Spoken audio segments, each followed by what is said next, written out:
bonjour à tous. Eh ben, écoutez, je suis ravie de vous avoir pour cette table ronde de la matinée sur les Odyssées modernes et le voyage, avec donc Éric Hénino, Pierre Bordage et Alain Musset. Alors, trois profils très différents.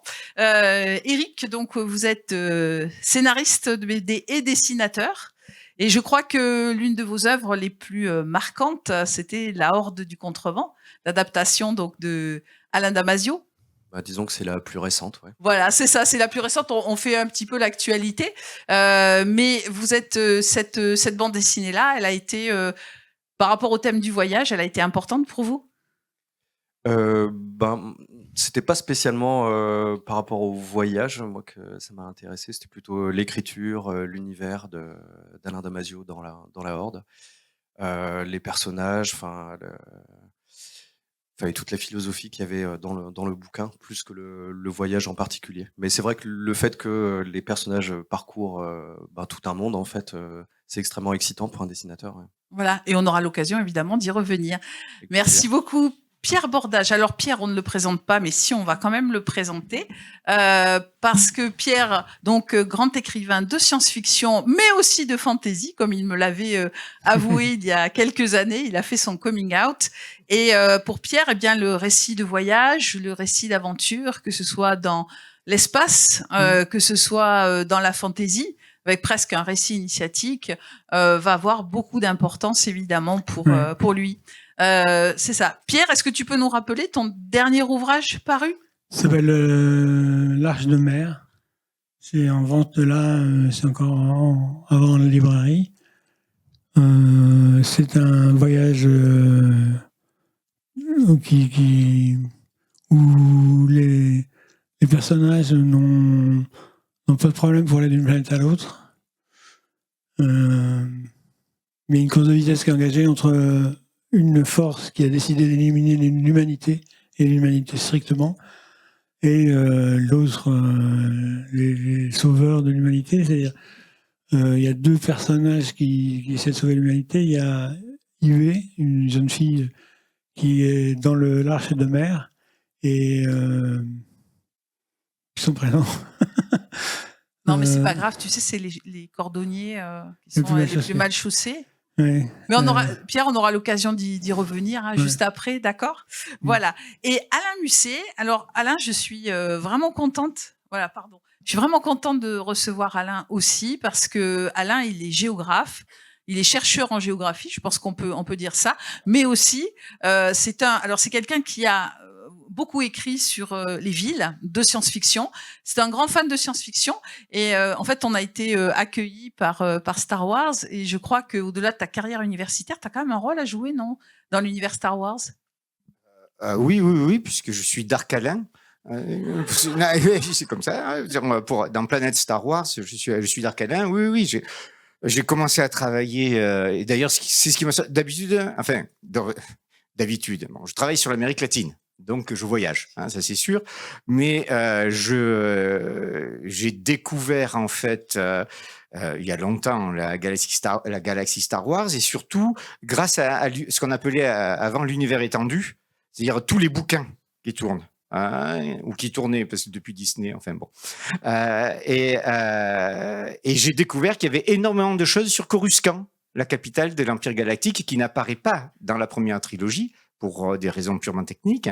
Et donc, j'ai commencé à lire, et puis, comme je suis chercheur et je travaille sur les systèmes urbains, je me suis dit, mais ça, c'est intéressant. Oh, ça me rappelle l'école de Chicago. Oh, ça. Et j'ai commencé à prendre des notes. Et puis après, j'ai fait un bouquin sur Coruscant. Les villes de science-fiction aussi. Et j'en ai fait d'autres après, évidemment. Exactement. Oui, on s'était rencontrés dans la méthode scientifique consacrée aux villes de science-fiction. Voilà. Alors, en fait, cette table ronde, eh bien, elle va être un petit peu un pont ou un voyage en fait entre le passé et le présent et le futur. Voilà, on nous apporte les verres. Attendez, hop. Donc c'est bon. Oui, vous savez, c'est les premières tables rondes, c'est le début du festival. Voilà, posez-la, c'est bon, très bien, merci. Donc, je vous disais, un pont, en fait, entre le passé et le futur, et surtout entre les mythologies, en fait, anciennes, antiques, et puis les mythologies, bien évidemment, modernes, donc de la science-fiction. Et puis, je rappelle évidemment que Odyssée, en grec, Odyssée, ça veut dire le voyage, et que c'est peut-être un des premiers écrits, c'est le premier écrit, en fait, de la littérature, donc, occidentale, c'est Homère, bien sûr, avec donc l'Iliade. Et c'est surtout l'Odyssée, bien sûr, qui nous intéresse, qui est à la fois un récit d'épreuve, un récit initiatique, mais aussi un récit qui va confronter le héros humain aux dieux de l'Olympe, et surtout qui va marquer ce passage entre le monde, en fait, des dieux et ce monde humain, un petit peu évidemment comme dans Tolkien. Je ne sais pas si il y a des fans de Tolkien dans la salle, mais c'est un parallèle évidemment qu'on peut faire chez Tolkien, puisque on passe d'un monde légendaire, en fait, à un monde humain. Voilà. Donc l'aventure, le voyage, c'est vraiment, ça fait partie des récits fondateurs. Je dirais pas depuis la nuit des temps, parce que sinon je me gronderais moi-même, mais au moins quasiment depuis l'apparition, bien sûr, des récits oraux, bien sûr, et des récits écrits. Alors, j'avais envie de demander, première question, pour chacun d'entre vous, est-ce que le voyage a une place essentielle dans votre vie? Pourquoi? Quel type de voyage, Eric? Alors, moi, clairement, non. C'est pas- Voilà, Mais non, Ouais, non, c'est mais pas facile, hein, on a du voyage par la pensée aussi, quand Oui, même, alors, hein, dans le. non, mais le voyage, dans le sens aller visiter des pays, enfin, ça m'est déjà arrivé, mais c'est pas quelque chose de central du tout dans mon existence. Moi, j'aime beaucoup la ville, par exemple, dans laquelle j'habite, et je fais plein de voyages dans ma ville, et c'est déjà super chouette. J'habite à Marseille, et qui est une ville très diverse, hein, où il y a énormément de choses différentes. Il y a de la montagne, il y a la mer, enfin, il y a plein de quartiers différents. Mais bon, voilà, je peux pas dire que j'en ai fait quelques-uns, et notamment un en Islande qui m'a particulièrement marqué. Où d'ailleurs j'ai retrouvé des ambiances, enfin, que j'imaginais de la horde du contrevent en Islande. C'est assez désertique, il y a pas grand-chose, il y a rien qui pousse. Enfin, bon, puis c'est assez majestueux, quoi, comme pays. Mais voilà, bon, pour répondre un peu plus de façon étendue, mais sinon, non, je fais pas Plutôt énormément de voyages. des voyages, des petits voyages. En fait, c'est pas la distance qui compte, c'est la richesse du voyage. Ouais, je sais pas, ça m'attire pas plus que ça. Voilà, j'aime bien en faire, hein. Quand j'en fais, je trouve ça formidable, mais je cours pas après, voilà, tout D'accord. simplement. Ok, mais pas de souci. Pierre, je sais que Oui. le voyage a une importance. Ouais, moi, c'est Très l'importance, ouais. J'ai commencé par l'Inde à 20 ans, et ça m'a tellement scotché que j'y suis retourné 7 fois. Et j'ai toujours aimé faire les voyages. J'ai passé du temps aux États-Unis, j'ai passé du temps. Et je suis toujours émerveillé par ce que je vois, par ce que je découvre, par les gens, par. Le voyage, c'est une succession d'impressions qui se fait très rapidement comme ça, et qui donne à voir, à comprendre des gens, comment ça fonctionne, à voir des sociétés, d'autres sociétés fabriquer des choses, d'autres sociétés s'activer.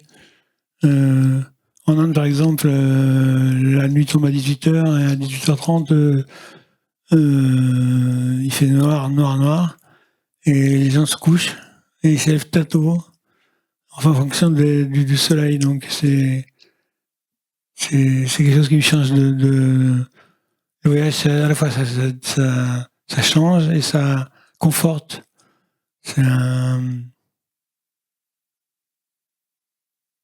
prédispose à plus de tolérance et de compréhension, quoi.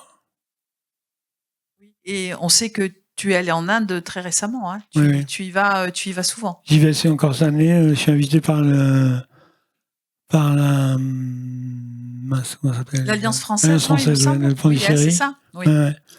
Et ça, il veut faire un grand festival, donc ça va être le bouc summum. Bah, très bien. Merci, Pierre. Alors, Alain, le voyage, c'est c'est le centre de ta vie, de ta recherche, de tout? Un petit peu, oui. Travaillant sur l'Amérique latine, il faut bien quand même se déplacer un petit peu pour faire du terrain. N'oublions pas, je suis géographe. Et donc, oui, il faut aller sur place. Donc, pour moi, pendant plus de 40 ans, c'était des allers-retours. J'ai vécu plusieurs années à Mexico. Et j'ai fait très longtemps des voyages vers mes autres terrains, Chili, Nicaragua, Colombie, etc., etc. Donc ça fait partie de mon boulot de géographe. Mais je crois que je voudrais dire un petit mot, et c'est toujours sur le voyage. Le voyage, c'est je suis géographe. Excusez-moi de le répéter, mais c'est très important. C'est un problème d'échelle. À partir de quelle échelle commence le voyage? Je veux dire, n'oublions pas qu'au 19e siècle, quand on habitait dans ma famille en Cévennes, aller à la mer, c'était le plus grand voyage qu'on pouvait faire. Hein, et d'ailleurs, la plupart, ils le faisaient pas. Hein. Et donc, c'est un problème d'échelle. Et tu parlais de l'échelle de la ville. Et je crois qu'on peut faire, un assez bon rapport entre voyage et échelle de la ville avec un film que vous avez peut-être vu qui est The Warriors, les guerriers de la nuit. Ça vous dit quelque chose? Regardez-le. Je crois que c'est des années 70 ou début des années 80, je me souviens plus. Je l'avais vu la première fois, j'avais rien compris parce qu'en fait, c'était complètement symbolique. Et en fait, c'est l'Odyssée. En fait, le point de départ, c'est l'Anabase de Xénophon. Et d'ailleurs, l'auteur du bouquin dont a tiré le film l'a dit ouvertement. Donc, il reprend l'Anabase de Xénophon. Et en fait, l'idée, c'est un gang de New York qui est accusé d'un meurtre et il doit traverser toute la ville. C'est à New York, tout se passe à New York. Mais c'est une véritable odyssée. Parce que ils affrontent plein de dangers, ils affrontent les gangs ennemis. À un moment, ils rencontrent un gang de femmes, les Leadsies, qui sont en fait les sirènes. Et là, on retombe sur l'Odyssée. Donc, qui chantent, qui les ensorcellent, etc., et qui les trompent. Une transcription moderne. En fait, c'est une transcription, et on est là, avec ce film, on est au cœur de la problématique, cette année, des hypermondes, avec des échelles différentes pour faire l'Odyssée. Comme un Brother, les frères Cohen. Oui, tout à fait. Absolument. C'est pareil. Oui, tout à fait. Alors justement, alors je vais revenir un petit peu à vos œuvres en fait. Donc Eric, on a bien compris que ce n'était pas central dans votre vie, mais est-ce que le thème du voyage c'est un petit peu central dans votre vie? Et finalement, est-ce que la Horde du Contrevent, ce ne serait pas un voyage ultime, un voyage essentiel? Oui, c'est une grande question, pardon. Hein. Non, encore une fois, le voyage, pour moi, c'est pas étonnamment, alors que vraiment les personnages ne font que ça, se déplacer, et pas forcément ce qui est pour moi essentiel dans cette œuvre, en fait. Ou si ce n'est qu'elle est peut-être la matérialisation de l'évolution des personnages, en fait, peut-être. Parce qu'en fait, la Horde est en quête de l'extrême amont. Enfin, pour ceux qui connaissent pas, les hordiers vivent dans un monde où le vent souffle en permanence, toujours dans le même sens, mais ils connaissent pas l'origine du vent. Donc, à chaque génération, ils forment une espèce de groupe d'élite qui part à la recherche de la source du vent, comme on partirait à la recherche de la source du Nil, ou d'un fleuve. Et donc il y a cette quête qui effectivement est un voyage, mais on voit bien que pour chaque personnage, cette quête correspond à quelque chose de très particulier, de très intime. Et voilà. Enfin, moi, je sais que c'est ça qui m'a beaucoup intéressé dans ce roman-là. Et bon, c'est aussi un grand voyage dans le sens où ça fait quand même, je crois que ça fait 9 ans maintenant que je travaille sur cette adaptation, et c'est la première fois que je travaille aussi longtemps sur une œuvre. Et quand j'aurai terminé, je pense que j'aurais passé 12 ou 13 ans de ma vie, en fait, sur la Horde du Contrevent. Donc oui, dans ce sens-là, oui, c'est un sacré voyage, ouais. Oui, c'est un voyage pour vous aussi en tant que créateur. Oui. Puis je vois, en réouvrant les premiers tomes, par exemple, je vois que mon dessin, il a déjà bougé, il change. Les personnages, ils ont évolué, même physiquement, dans la représentation. Ils ont changé. Oui, ça, Moi, j'ai changé. c'est une réalité, en fait, en tant que dessinateur de BD, parce que, pardon, je prenais, moi, ça m'avait beaucoup marqué, par exemple, chez Uderzo et Goscinny pour le fameux Astérix, mais le dessin évolue énormément quand on travaille sur les mêmes personnages presque tout au long d'une vie. Là, c'est un petit morceau de vie pour vous. Ah oui, oui. Ouais. Ouais. Bah, moi, personnellement, je suis vraiment très content de voir que mon dessin continue d'évoluer. Ça veut dire qu'il est toujours vivant. Ça veut dire que j'ai encore des choses à apprendre.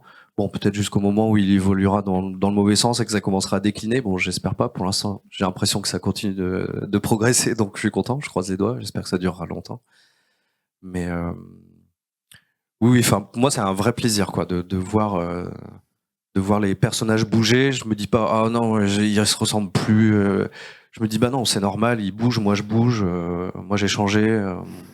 Mon travail a changé, ma façon de penser mon travail a changé aussi, et donc bah forcément le dessin change aussi, quoi.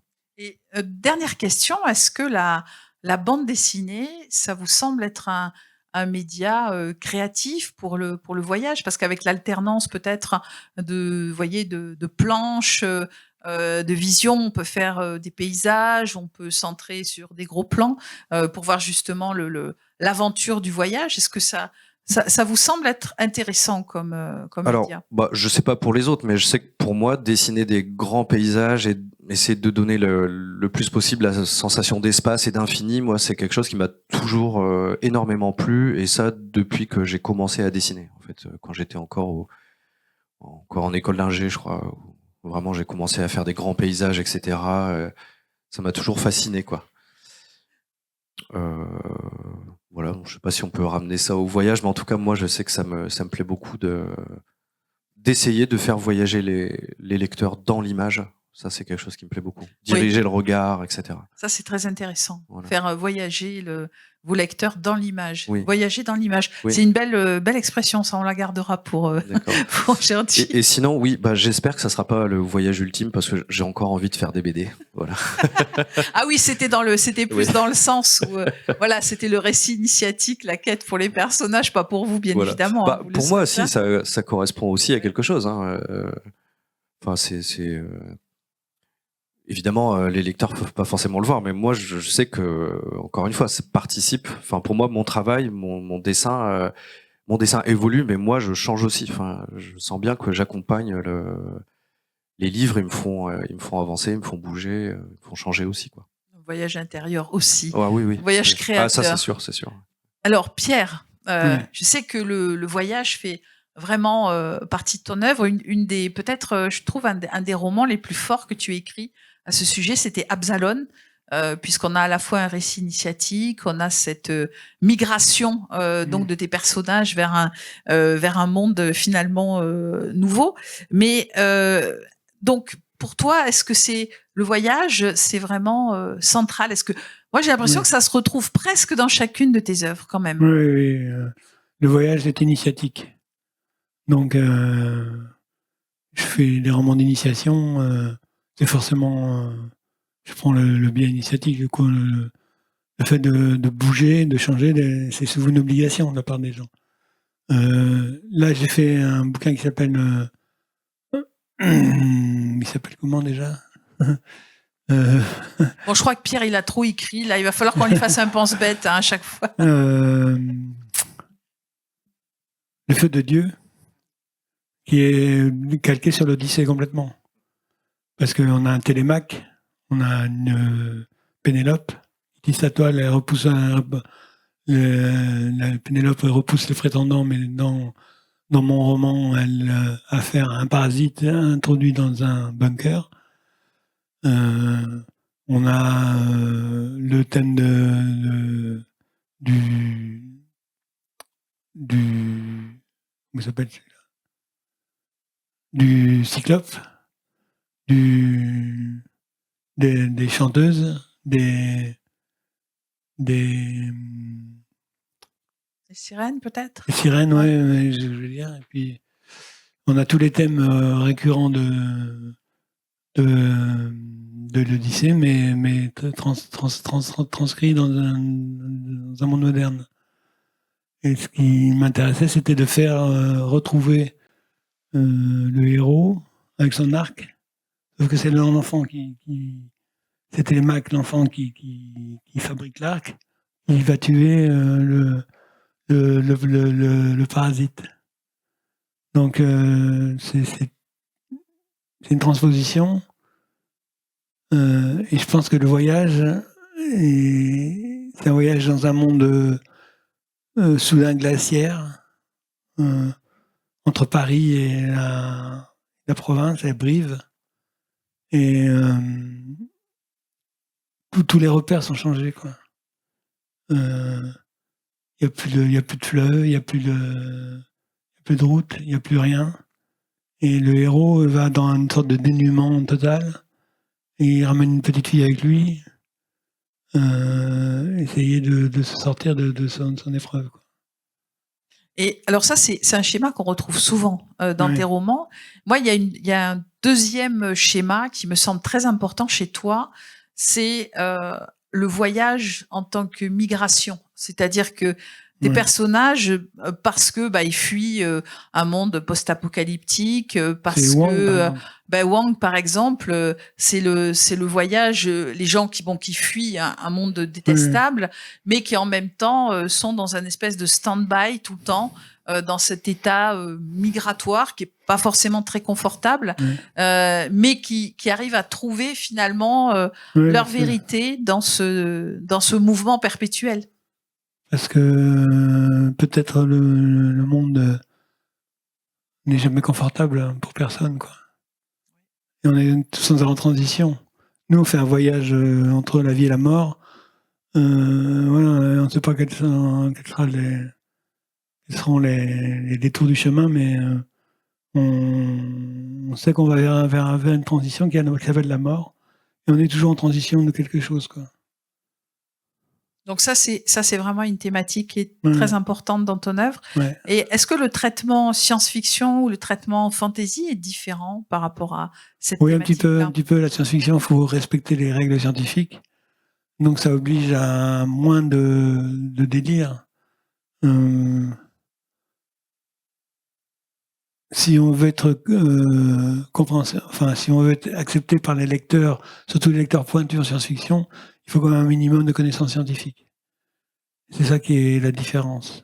La fantasy a sa propre cohérence aussi, hein. Elle a une cohérence narrative qui fait que si on ne peut pas utiliser des pouvoirs n'importe comment et tout ça,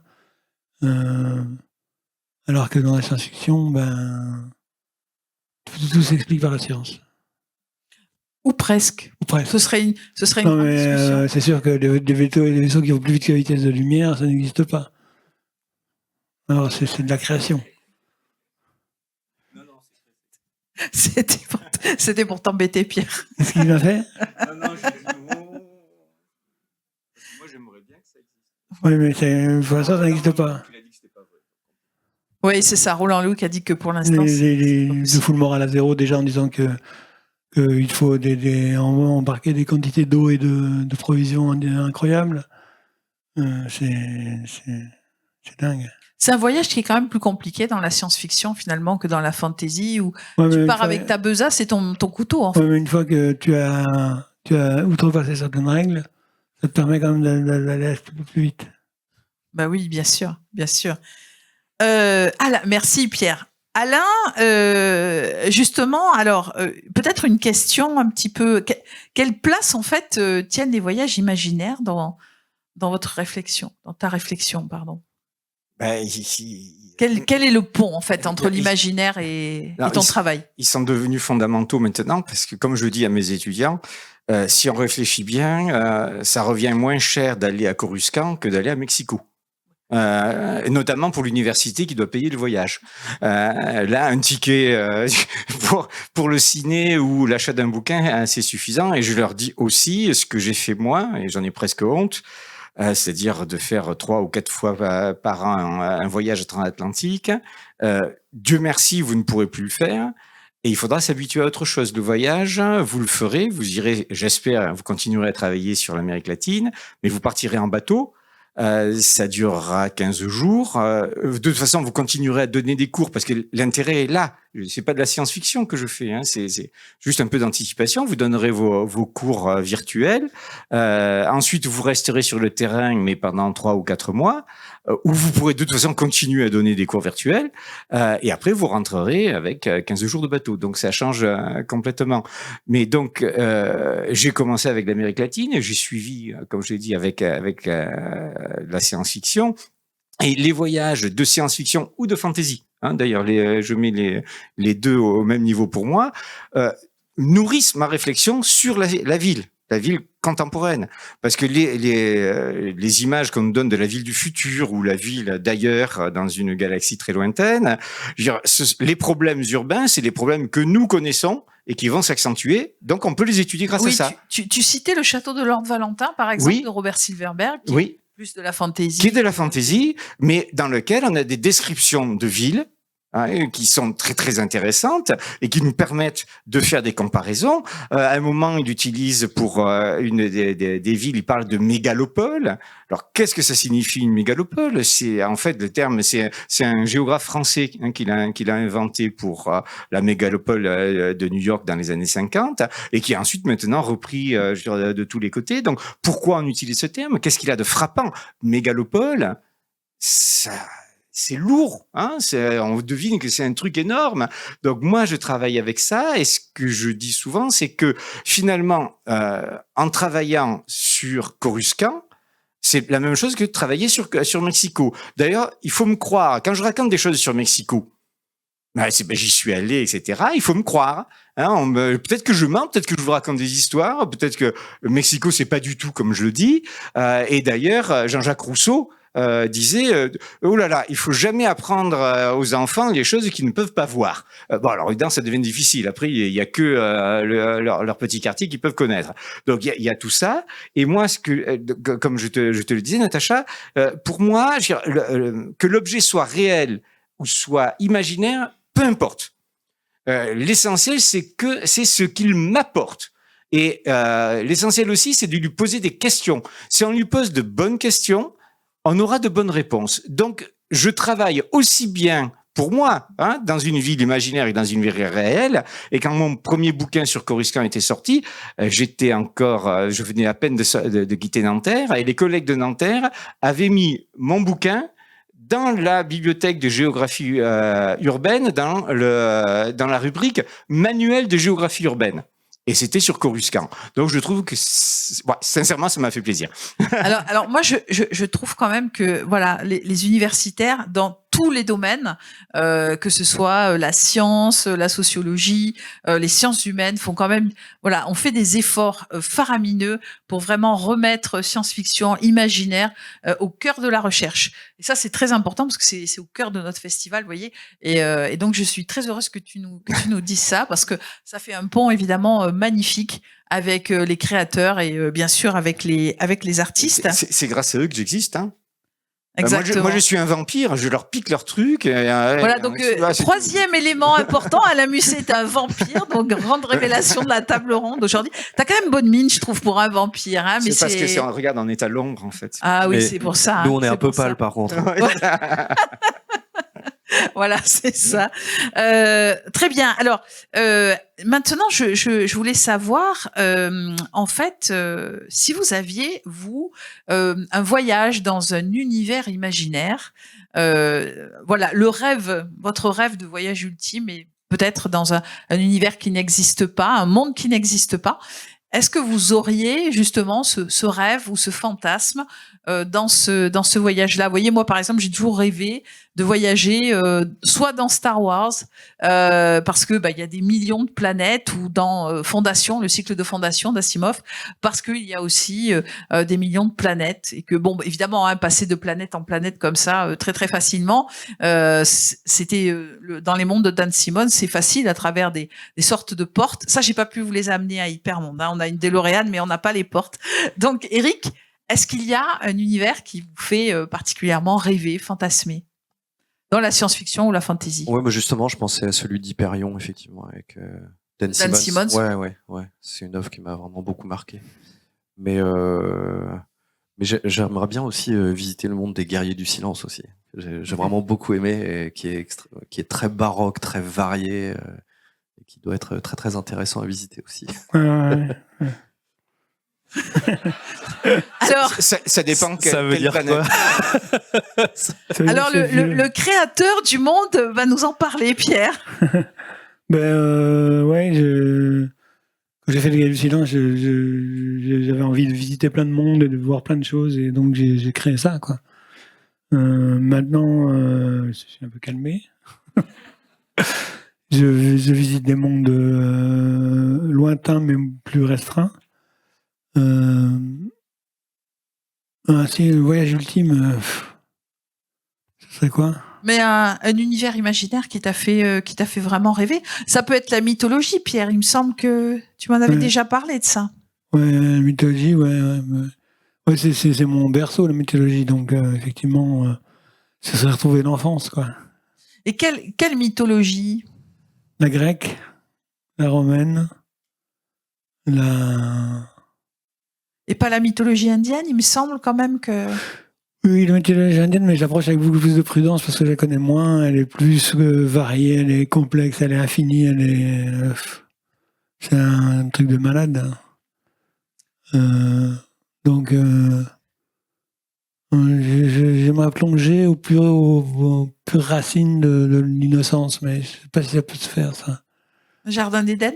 Jardin d'Éden, ouais. Donc mythologie biblique? Biblique, ouais. La mythologie biblique est très importante pour moi aussi.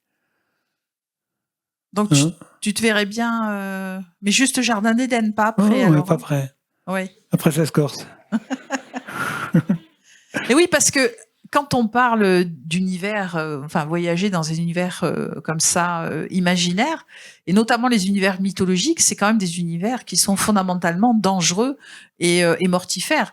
Moi, j'imagine pas du tout aller sur la Méditerranée, par exemple, qu'a traversé Ulysse, qui est une mer de dangerosité absolument incroyable. Et même tes mondes, Pierre, sont très dangereux, en fait.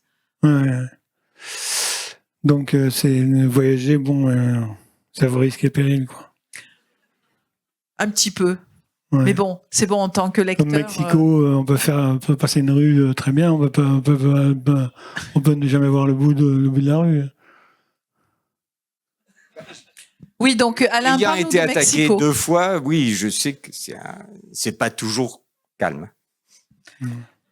Et donc, Alain, toi, ton voyage, ton voyage, imaginaire, le voyage idéal dans un monde imaginaire, lequel et pourquoi?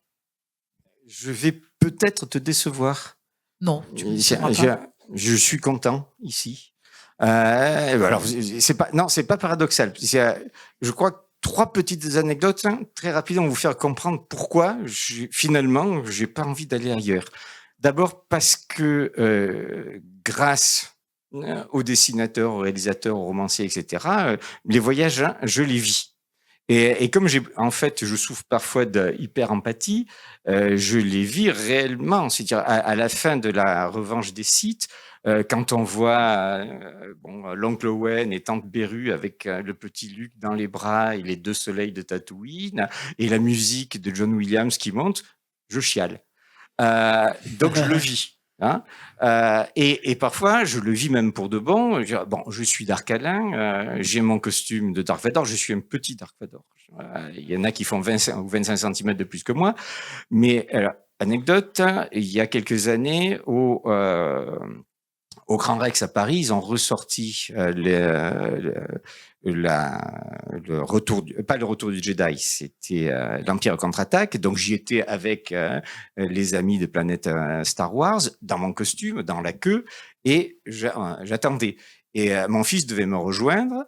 Il est arrivé un peu plus tard, moi toujours en costume, et il y a une copine de Planète Star Wars qui se jette sur lui en disant « Mais Vincent, qu'est-ce que tu fais là ?» En fait, ils avaient fait un stage d'archéologie ensemble. Et Vincent se tourne vers moi, me montre et il dit « C'est mon père. » Donc, vous voyez, pourquoi aller ailleurs? J'y suis. Et dernière anecdote, alors, dans le réel de mon travail de géographe, j'ai longtemps travaillé dans la communauté indigène de Sutiaba à Léon, au Nicaragua. Et j'ai donc rencontré des gens, j'ai la rencontre du Conseil des Anciens de Soutillaba, et un jour, il y a le trésorier du Conseil des Anciens, Dom Pablo, qui m'a dit « Alain, je vais te mener dans un endroit qui est pour nous ». Et il m'a mené dans la forêt, dans un endroit, ça s'appelle Los Nichos, donc les niches, c'était l'endroit où il y avait en fait les anciennes statues sacrées des dieux de la communauté, qui ont été détruites évidemment par les curés du coin. Et il m'a fait visiter ça, il m'a montré les paysages, il m'a montré, tu vois, là, et là avec ça, ça fait un triangle avec cette colline, et ça veut dire ça et ça. Et au milieu, tu as la source de trucs, etc., etc. Pourquoi irais-je ailleurs? J'y suis dans l'ailleurs. Et j'ai la chance d'y être. Donc, voilà, ça me suffit. Non, mais c'est une très très belle réponse. Je vais me tourner vers nos. Voilà. Est-ce qu'on est bon là dans les temps? Eh bien voilà, donc on vous remercie évidemment pour vos réponses, hein, et puis bon, je retiens quand même le vampire hyper empathique, hein, ça c'est pas mal, ça c'est pas mal. Méfiez-vous des vampires. Hyper empathique, voilà, c'est ça. On va vous passer la parole pour les questions. Oui, ah ben voilà, ok.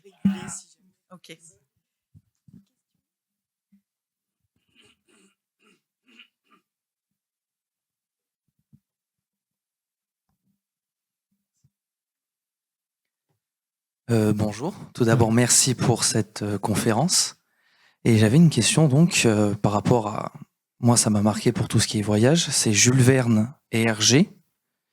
Et je voulais savoir si vous, ça vous a inspiré dans vos œuvres et voilà.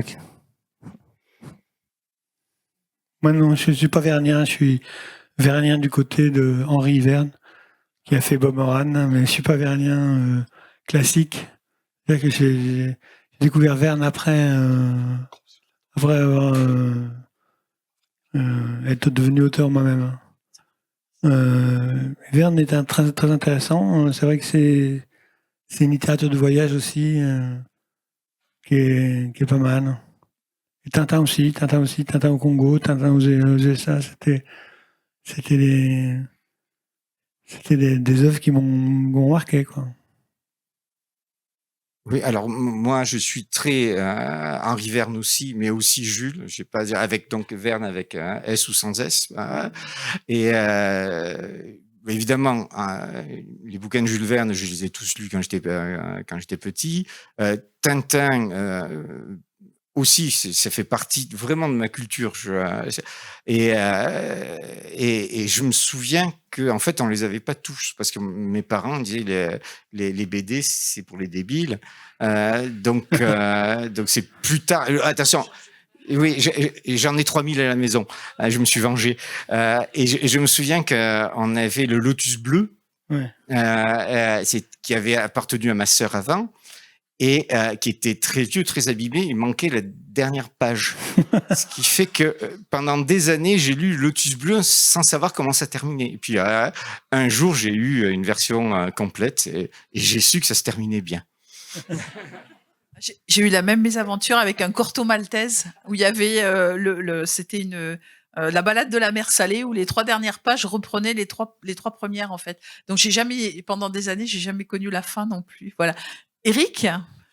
Moi j'aime bien, mais je suis pas plus fan que ça. Donc, ni de Tintin, ni de Verne. Bah, si, Tintin j'aime bien, je les relis d'ailleurs avec mon fiston et puis on se régale. Mais c'est pas mes influences graphiques du tout. Et puis là, en les relisant adultes, l'humour d'Hergé, c'est quand même pas mal à base de peau de banane. C'est des gens qui tombent, enfin voilà, c'est ça a vieilli quoi. Je pense que Hergé, c'est aussi un voyage dans le temps.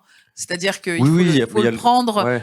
Il faut le prendre comme on a souvent ce débat-là, mais voilà, il faut le prendre aussi comme des BD qui ont maintenant presque pas tout à fait 100 ans. Mais je pense que j'aime bien parce que je les ai lus gamins et qu'il y a des images qui m'ont marqué. Bah là, on parlait du Lotus bleu, je suis en train de le relire là et l'image avec le fou avec son sabre qui veut absolument couper la tête de Tintin, ça m'avait marqué quand même. Ça. Ça c'est vrai que dans les cigares du pharaon, tout à fait. J'en profite juste pour vous dire que l'exposition donc de Françoise Keuten que vous avez, enfin des cités obscures et de Benoît Peters. C'est le Nautipoulpe est une revisitation, une réécriture en fait de l'histoire du capitaine Nemo. Donc le retour du capitaine Nemo qui est donc que vous avez dans les librairies, c'est une réécriture en fait de l'histoire de Nemo, si vous vous intéressez évidemment à Jules Verne. Mais on est en 2025 et donc il nous semblait intéressant de voir comment les artistes aujourd'hui s'emparent en fait de la figure de Jules Verne. Voilà, une autre question ? Oui.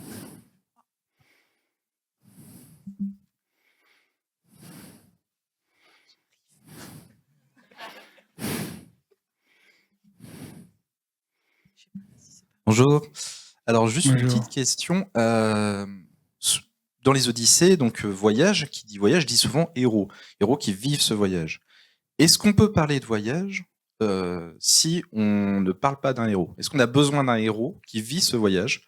Ou est-ce qu'on peut parler de voyage de manière diverse, de manière de plusieurs points de vue? Comment on parle du voyage? Est-ce qu'on est obligé de passer par le voyage du héros?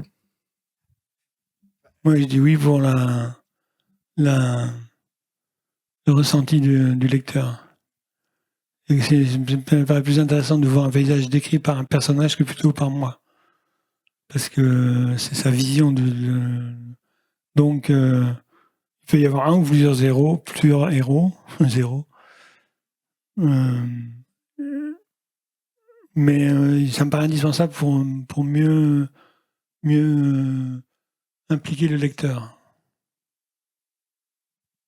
Ouais, moi je ferais la même réponse. Parce qu'en fait, ce qui m'intéresse, c'est pas, encore une fois, c'est pas spécialement le voyage, c'est vraiment les personnages, quoi. Ouais. Donc, De toute façon, le roman LVD, c'est personnage. ouais. Mais ceci dit, c'est intéressant, ça pourrait être un concept de bouquin, de raconter un voyage, mais qui passe pas par un personnage, où on pourrait passer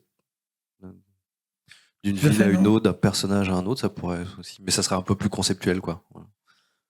C'est les brochures des agences de voyage qui font ça. Ils ont déjà fait le boulot. Si je puis me permettre, c'est parce que vous remettez le voyage dans la création. Et une création, effectivement, s'il n'y a pas un personnage central sur lequel on peut s'identifier, mais le voyage, c'est pas que ça. Le voyage, c'est ce qu'on peut faire toutes et tous. Donc, est-ce que nous sommes des héros de nos voyages? Oui, sans aucun doute, mais on l'exprime pas. Ou alors, si vous faites votre journal de voyage et qu'ensuite vous le publiez, auquel cas vous devenez un héros. Mais Eric disait tout à l'heure quelque chose qui me paraît très important, et il parlait de se déplacer. Et c'est toute la différence. Se déplacer, c'est une chose, voyager, c'est une autre. Robert Louis Stevenson, qui avait, entre autres, écrit Voyage dans les Cévennes avec mon âne. Alors, comme je suis de là-bas, évidemment, c'est normal. Il disait, je voyage pour voyager. Je voyage pas pour aller quelque part. Je m'en moque d'aller quelque part. Ce qui compte, c'est le voyage, c'est le parcours. C'est pas le point de départ et le point d'arrivée, c'est le trajet qui nous importe. Et tu parlais des relations entre le voyage et je dirais et les études que nous faisons nous en tant qu'universitaires. C'est ce point de vue-là qu'on a pris pour le bouquin que j'ai dirigé sur 7 villes mythiques. L'idée, c'est on prend cette route mythique, on prend des routes qui sont mythiques et on les explore. On fait, et en se disant, on s'en fout où on arrive, mais on fait ce voyage-là, et c'était l'originalité du bouquin. Ce qu'on essaye de faire, c'est de mélanger l'aspect scientifique, sciences sociales, etc., et autre chose. Chaque voyage est illustré par un auteur ou une autrice de BD. Et donc, on a une analyse du voyage, une analyse historique, sociale, etc., mais illustrée par de la BD. Et ça permet de faire, encore une fois, ce lien. Et là, il n'y a pas de héros, mais il y a plein de voyages. Eric, tu voulais rajouter quelque chose, peut-être? Non, pas particulièrement. Non, c'est bon. On a le temps pour encore une toute petite question, parce que je crois que Eric Hénino est très, très attendu à la librairie. Il y a un monde... c'est important. D'accord. Donc, dernière question. Non? Si? Camille. Homs.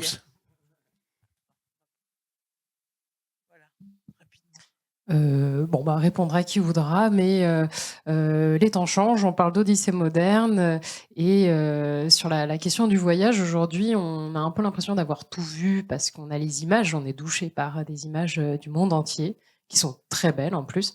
Question, comment on peut se réinventer ces Odyssées-là, qu'elles soient personnelles, surtout personnelles. Comment on peut se les réinventer donc par la littérature? Désolé, monsieur géographe. Voilà. Comment on peut essayer de proposer un nouveau voyage, notamment par le dessin? Bon, ça, c'est pour Eric. Voilà. Tu as 30 secondes pour répondre. 4 heures. Voilà. Pour moi, en fait, cette profusion d'images, alors faut manier ça avec précaution, parce que quand on est noyé sous les images, des fois, ça peut un peu étouffer la créativité. Mais pour moi, c'est une source d'information et d'inspiration énorme, quoi. Il y a même des photos de Mars, comme si on y était. C'est incroyable. Mais on n'y est pas. Non, on n'y est pas. Mais moi, il y a plein d'endroits que je dessine où j'y étais pas de toute façon. Donc... Ce qui est bien, c'est de donner en sorte de façon de faire croire qu'on y est, quoi. Oui, ouais, ça, moi, c'est vraiment quelque chose que j'essaye de faire, dans mes bouquins, ouais. Alain, tu veux rajouter quelque chose, sinon? Oui. Très rapidement, en tant que géographe, il y a quelques années de ça, j'ai un collègue qui avait fait un article sur Mexico, mais à partir de données statistiques, voilà, uniquement. Donc il a cartographié, tac, et en expliquant comment fonctionnait Mexico. Et je lui dis, écoute, je donne pas ça. Tu ne comprendras jamais Mexico si tu n'as pas promené du côté de la calle Riorin, et si vers 2h de l'après-midi, tu n'as pas senti l'odeur des tortillas qui sortaient des molinos de Nixtamal et qui font presque oublier l'odeur des gaz d'échappement. C'est ça le voyage aussi. C'est-à-dire, c'est pas que les yeux, c'est tous les sens. Oui, tous les sens, ouais. Tous les sens. Mais c'est vrai que l'image privilégie un sens, la vue, qui fait que moi, dans mes romans, j'essaie vraiment de faire participer tous les sens. L'odeur, l'odorat, le toucher, le goût. Voilà, je ne sais pas si on a répondu à tes questions, mais en tout cas, nous allons arrêter là parce qu'il est midi et que nos auteurs sont attendus pour les dédicaces. Voilà. Merci à vous et merci à vous.